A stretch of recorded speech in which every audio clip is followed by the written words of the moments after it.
All aboard for Get to the Hook. And there's a reason that I started with All Aboard, because this week on Get to the Hook, we are, of course, going to pay our respects in our way to the great, late Ozzy Osbourne. So welcome to Get to the Hook. I am your co-host, Charles Latibeaudiere. And I'm your co-host, Eric Colley. And what a tremendous loss. Obviously, we've all been talking about this now for a week, that the loss of Ozzy and what it,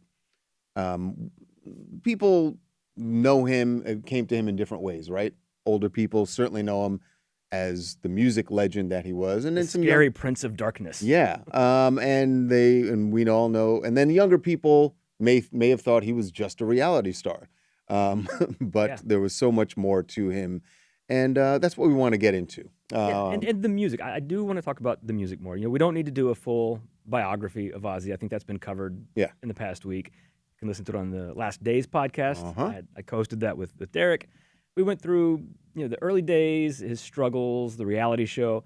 Let's talk about the music, which for all of the outsized personality and the reality show and all the, biting the head off the bat, which we talked about last week. Which we just happened to have talked about this week, It's the music that people really cared about. The reason this has hit people so hard and resonated is because they grew up loving the music.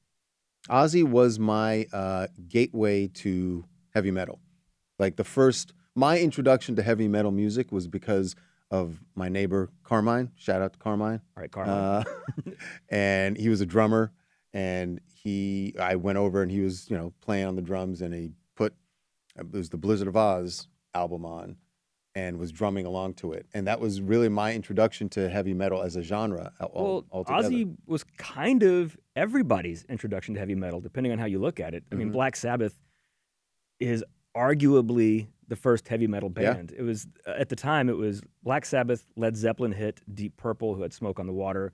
And there had been some heavy bands before that. There were always the stepping stones that get you to where you are. Right. But Black Sabbath was so unlike anything that came before them. Yeah. And so very much like everything that came after them. That is the true influence of that. Because you can listen to a Black Sabbath song from 1970, 71, 72, and you can hear hints of Metallica and Slayer and Slipknot and Alice in Chains and the Smashing Pumpkins and Soundgarden and all these bands that take different elements. That's the thing, too, is there's genres of music that came out of one Black Sabbath song. Yeah. Like Planet Caravan is this weird stoner metal song.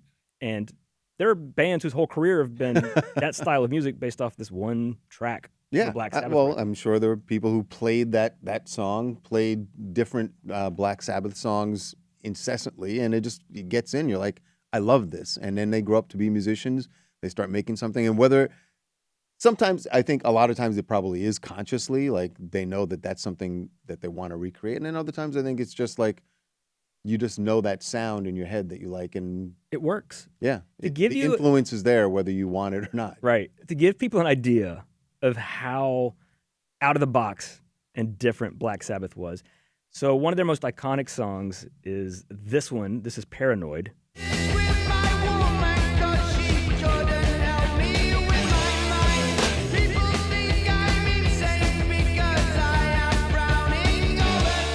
So that song actually did chart in America. It got to number 61. Not a huge chart hit. As you would expect, it probably wouldn't be. But the week it debuted on the chart, the number one song in America, what Black Sabbath was competing with in the marketplace at the time, the sound of music in America. What was the month again? What was it? This was November of 1970 when it charted. The number one song was this, The Partridge Family, I Think I Love You.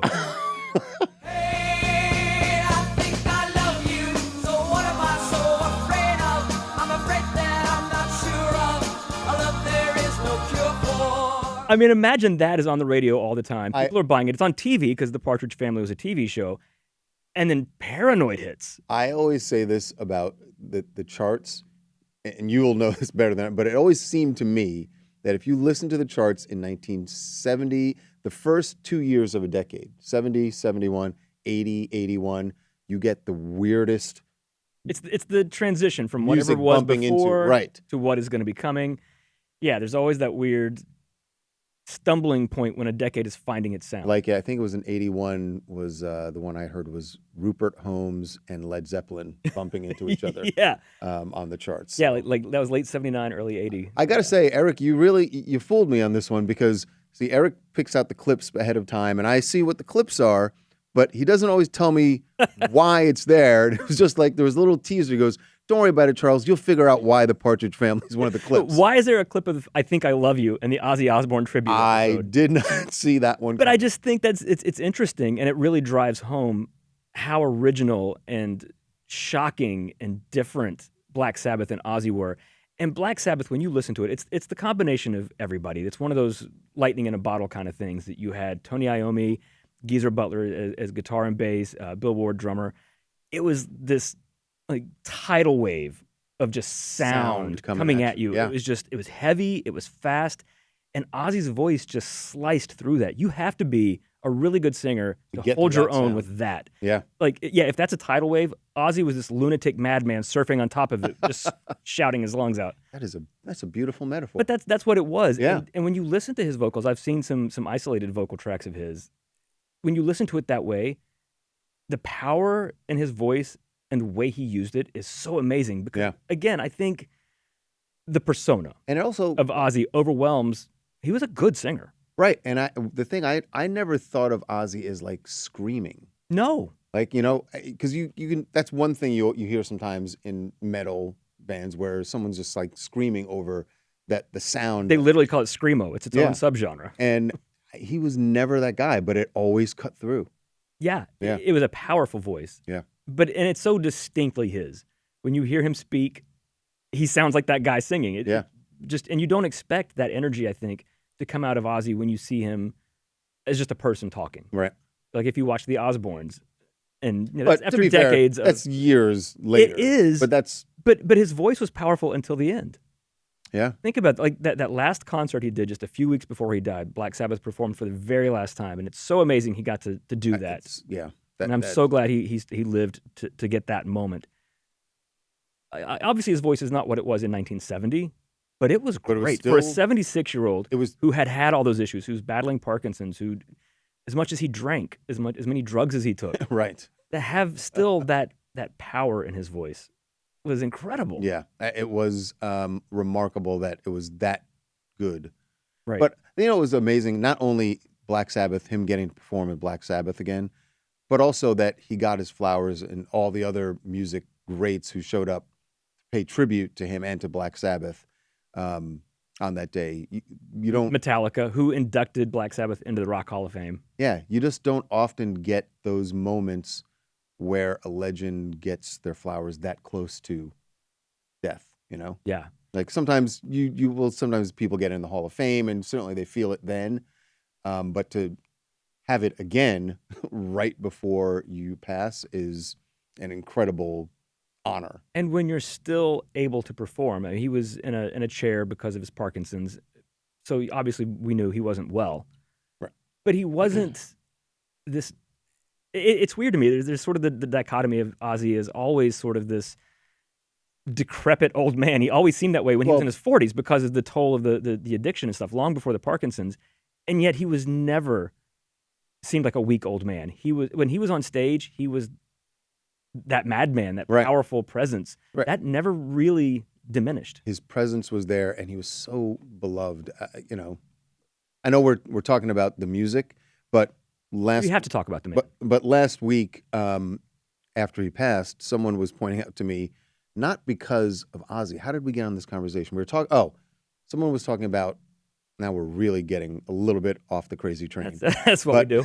But the Call Her Daddy host, Alex Cooper. Thank you, Branson. the Call Her Daddy host, Alex Cooper. Someone was saying, "Hey, did you see her sing Take Me Out to the Ball Game at the Cubs game?" That was awful. And she got booed. So because of that, someone had put together a list of the worst Take Me Out to the Ball games at Cubs games, and they pointed out that Ozzy was way better than Alex, even though he just mumbled through the whole thing. Right. And no one in Chicago booed or all. They loved it. They cheered. The only part of the song he got was 1, 2, and even the 1, 2, 3 was a little Got a mumbled. little confused on But he 3. got at the old ball game at the end, and everyone just loved it. The rest of it, he was just mumbling like Yeah. he did at times on the Osbournes. But it was people just loved to see him perform, and him in front of a camera was magic. And maybe the reality show microphone. played into that too. He was already pretty beloved, but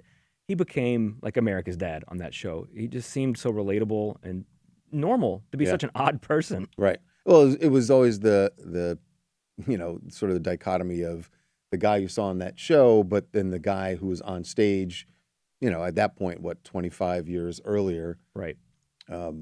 Two totally different people, same guy, but different performance. Very different performance. We'll talk about Black Sabbath a little bit more. There's a song we got to play a little bit of, and there's so many amazing songs in their catalog. And Ozzy was with them. In my head, I guess I thought of it as being briefer because it was those early few albums like Master of Reality and Paranoid and the self-titled, all those that kind of cemented their legacy.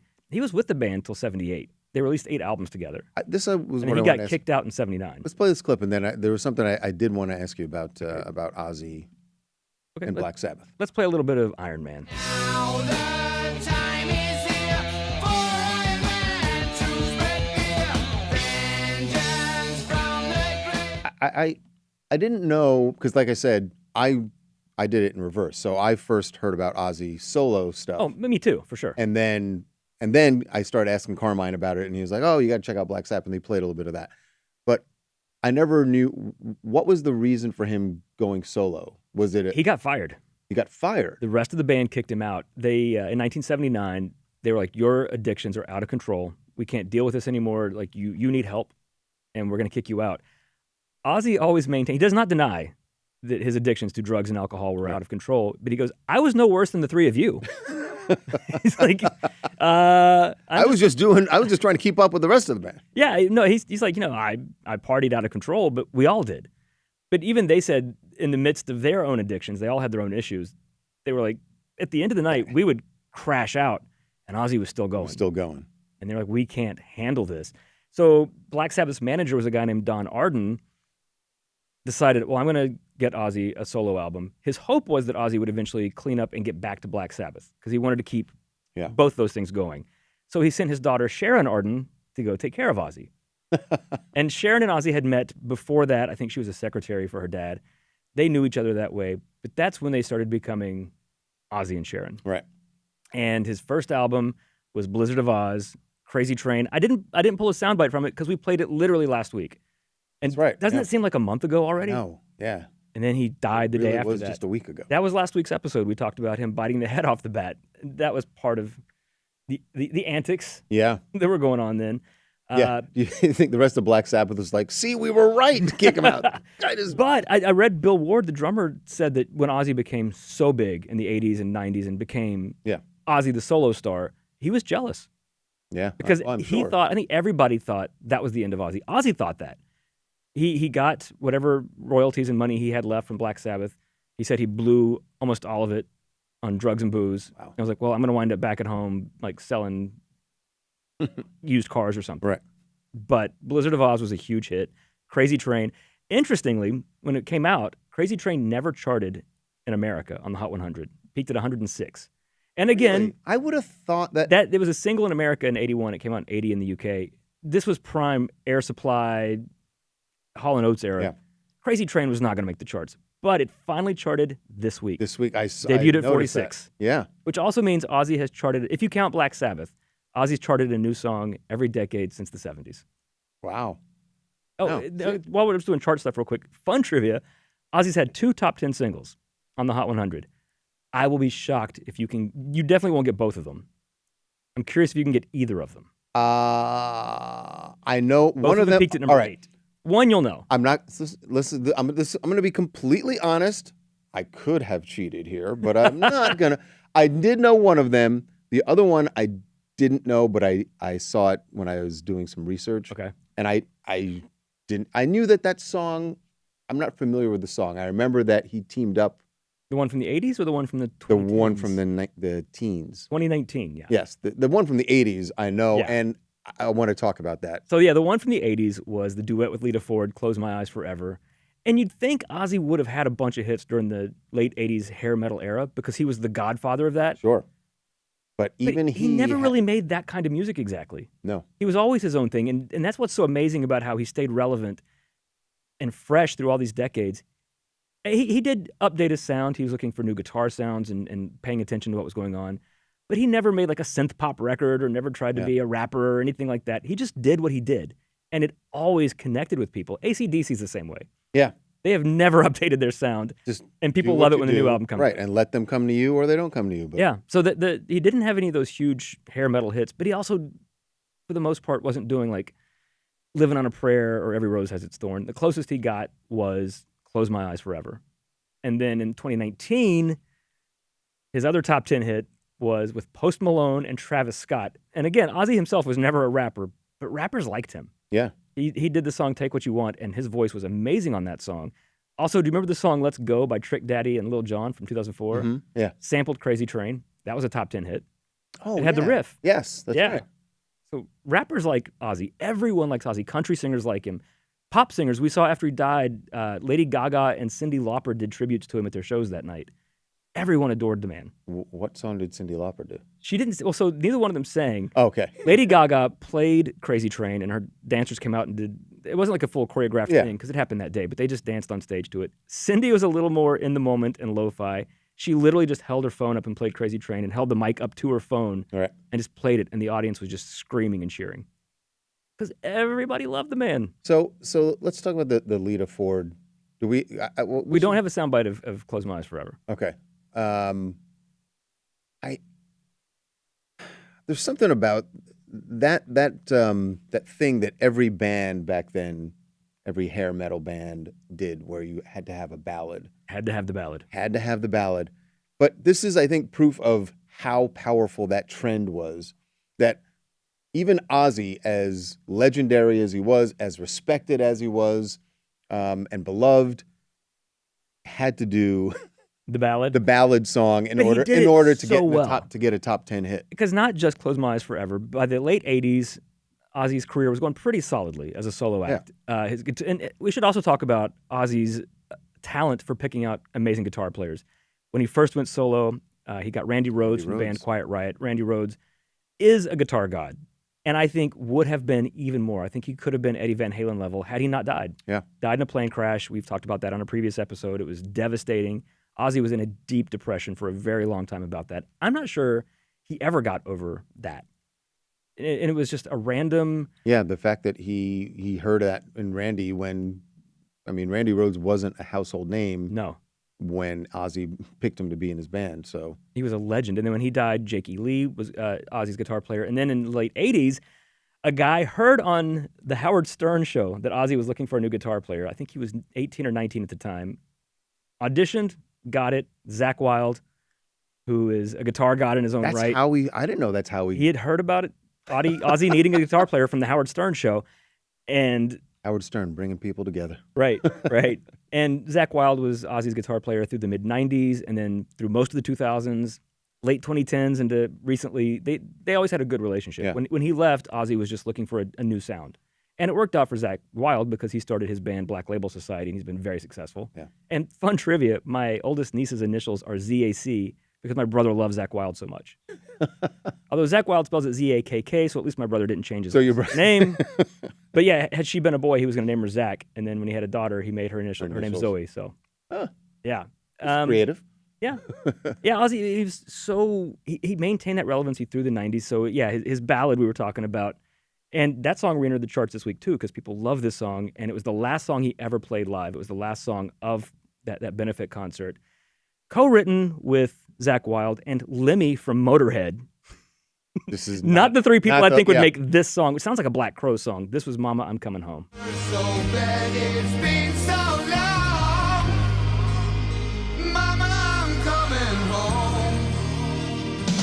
You're right. I guess it fits into that late 80s, early 90s power ballad sound. Yeah. But it's not as hokey. There's a sadness to that song that a lot of those other songs didn't have. And it had Ozzy's voice. Yeah. So that's the last Ozzy original song to chart? I mean... No, we had some in the 2000s. That song hit number 28. It was his biggest hit at the time as a solo lead artist. No, he's managed to make the charts. It's funny, over 6 decades, but only like once or twice per decade. Right. But top all it 40 takes. hits and chart hits are not what Ozzy Osbourne was No, ever it's about. not about that. And the It fact, was, look at his album chart history, and then you get the bigger picture of right. 10 top 10s, one right now. That's where his audience was. Yeah. They weren't buying pop singles. Yeah, his music. And We always- he did update it enough. I saw a funny interview with him. I was going through clips on YouTube, and I found an interview with him from the 90s where an interviewer said that his album, I don't know if this was Osmosis or an album after that, said that it sounded like Soundgarden. And Ozzy goes, the interviewer said to Ozzy, like, that oh, his people, album, people are saying that your new album sounds like Soundgarden, that you're trying to sound like Soundgarden. He goes, well, Soundgarden said they tried to sound like Black Sabbath, so if I sound like Soundgarden, I guess I've just come full circle. Like, I guess that's true. If I sound like the person who tried to sound like me, then I just sound. then I just sound like myself. Yeah.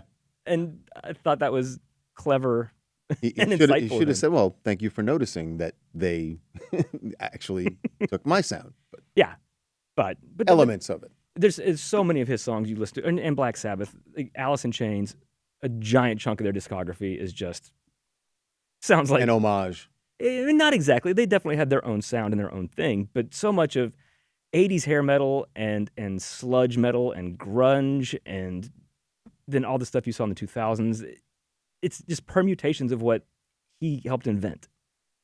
That must have been, I'm sure for him that he knew all that because all people, even if people, the fans didn't recognize it immediately, all the artists absolutely did because everyone, without hesitation, would say, "Oh yeah, Ozzy Osbourne was a huge influence." So it wasn't like people were ripping him off. No, he invented the genre, kind of. Yeah. Like it was a big part of that. So how can you be in that genre and not have some be indebted in some way? But he didn't really always see it that way. When you look at all the subgenres and this kind of metal and that metal, and I saw Wikipedia describe Black Label Society as biker metal. I'm like, is that a genre? Just what does that even mean? I don't know. Biker metal? Bikers By the way, listen to you metal. said one just a little while ago. I was like, sludge metal. Oh, like there's sludge metal. horrorcore. There's all kinds of things. That was honestly one of Black Sabbath's big things compared to Led Zeppelin. Is Led Zeppelin was just a heavy blues band, Right. and sometimes they were a little too upfront with their influences from the blues. A lot of plagiarism lawsuits there. Yeah, check out the Led Zeppelin. I mean, the Stairway to Heaven one. Yeah, but Black Sabbath, part of it was the heaviness, but part of it also was lyrically. They came at it with this occult horror kind of thing. Robert Plant was writing songs. Like, how many songs did he write about Lord of the Rings? There's so many Led Zeppelin songs With about Lord the of the Hobbit Rings references and yeah. Mordor and Sauron and all that. Black Sabbath was doing about witches and their black masses and children of the grave and all these. It's definitely a occult- darker picture they painted. I mean, the band's called Black Sabbath, which was named after a horror movie. So, yeah. But Ozzy didn't see all those genres. There's a quote I found from him in 2023. He said, back in the day, it was always just rock music. It's still just rock music. And ironically, you know what song inspired him to become a rock star? Because you see artists who always say, I heard this song and I knew that's what I wanted to do with my life. It's and going to be... Ozzy's said multiple times the song that he heard it and he was like, this is what I'm doing. If you say like... it's going to be something that is completely different from his sound, obviously. No. Okay, so it's not like, it's not Paul Anka. No. It's rock, but it's funny. I'll just tell you. It was the Beatles, which is no surprise. Everybody that age, especially in England in the 60s, it was the Beatles. The song he points out was She Loves You. She loves you. Yeah. It's so bubblegummy. Later It's Beatles I definitely- could see, like Helter Skelter or something. I mean, sure. that's essential. Yes, that is... So was he saying he admired the... I think I don't know what the Beatles were I think you have to for imagine culture, or- what music had sounded like before that. When you listen to the 50s and early rockabilly and stuff, and then you hear the Beatles, that's why they were the cultural thing they were. Now, it's easy to take for granted that it just sounds like old 60s pop music. Right. But if you were a teenager or 10, 11, 12 years old in the early 60s and you hear that after years of Perry Como and Frank Sinatra, it must have been so different. And then that just fired all these imaginations, and that's why you see all these people who were inspired by the Beatles taking music in so many different directions. Well, and that is true what's for Black interesting- Sabbath too. Right. I was going to say, in his own way, I mean, he became sort of the Beatles of a different genre of rock. So I guess I'll respectfully disagree with him that it's all rock. It's not all rock. I mean, it is technically all rock, but there I are mean, definitely technically, differences. Train and Cannibal Corpse are rock bands, Right. but they are not the But same. you're not going to see them on a double No, bill.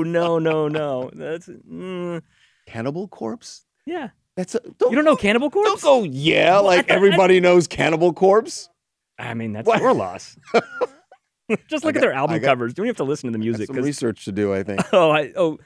I can't wait to hear what you think of Cannibal Corpse. We're gonna finish with Ozzy, but before we do, I want to do a quick detour. This is something for you and me. Mm-hmm.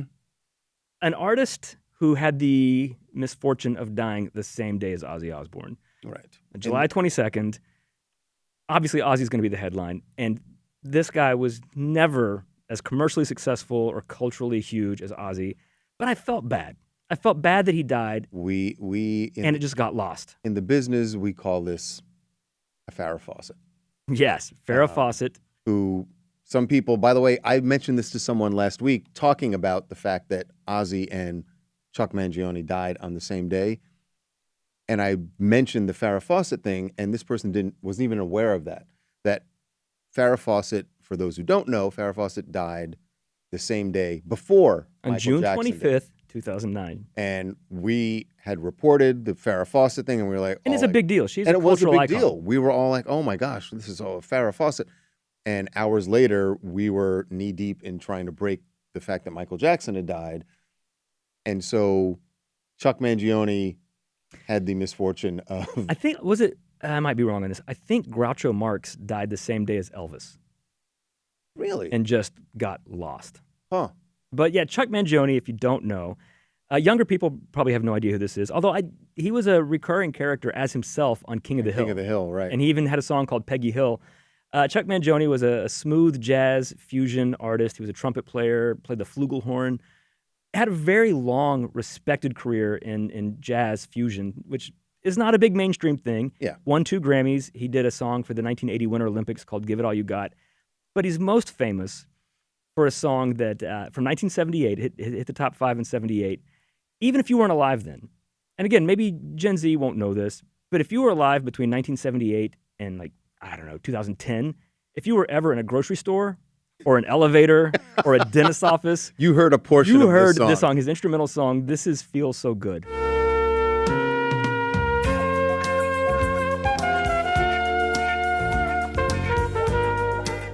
Normally, that's not the kind of song I would like. I love that song. Yeah. And I picked the kind of the cheesiest part of it, but it goes off in weird funk disco directions in part. There's a rhythm guitar that's incredible, a solo that's amazing. A solo that I still percussion say is in it. one of the most underrated guitar solos in music history. It's one of those songs you can listen to if you listen to it on headphones. Yes, there's that surface level trumpet that just, it's hard for me to not think of that as waiting room, Right. grocery store music, because that's where I 'Cause heard it it is. most of the time. It is. But there's so much else going on in that song. It's so perfectly produced, and it's so many talented tight. musicians. It's tight. And Chuck Mangione, to his credit, didn't really pursue being a pop star. Yeah. He knew that was a fluke, having that hit, and just had a great career. Is it a fluke or a flug? A flug. A flug. A flugelhorn. I'd never heard of the flugelhorn before Chuck Mangione. So Oh, is he? yeah, Lasting legacy there. But yeah, he died the same day as Ozzy, and I just thought, well, that sucks. we should. Yeah, it does suck. So we're giving him his props. I want to get, give him his credit. Yeah. But- and if you don't know him, look him up. And by the way, while you're playing some, you know what? Really do that to your brain. We'll play some Ozzy, but in the middle of the Ozzy, just take a little Chuck Mangione break, and then you go back to Ozzy. Okay, we're gonna make a trade this week. All the metalheads who are listening to this who love Ozzy, go listen to Chuck Mangione Feel So Good. Charles, you go listen to Cannibal Corpse. I'm gonna go We're gonna report back next week. I'm gonna go find out about Cannibal Corpse. But yeah, we're gonna let Ozzy. I thought we'd let Ozzy have the last word. Let him sing fitting. us out. And "Mama, I'm Coming Home" is the last song he played live. It's the song a lot of fans have gravitated to because obviously it's the metaphor for yes, of course. dying. But one of my favorite Ozzy songs from '95, from the album Osmosis, to me just is so perfect and bittersweet and hopeful. This is "See You on the Other Side."